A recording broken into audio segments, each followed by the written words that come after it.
Teka muna mga kapatid, magnilay muna tayo. Ipinaalala ni Pablo na ang paghatol ng Diyos ay nakabatay sa katotohanan, hindi sa panlabas na anyo. Binabalaan ni Jesus sa mga Pariseo na inuuna ang maliliit na detalye, ngunit kinakalimutan naman ang pag-ibig at katarungan. Ipinamuhay ito ni Santa Teresa ng Avila. Itinuro niya ang pananalangin ay hindi lamang salita, kung hindi pag-ibig na nagbabago. Isang kakaibang trivia.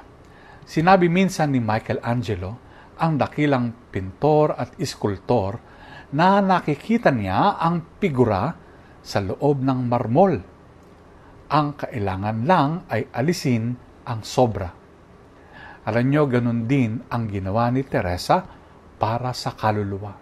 Naniniwala siya na sa kaibuturan natin ay naroon ang larawan ng Diyos. Hinihintay na mabunyag sa pamamagitan ng pananalangin at pag-ibig.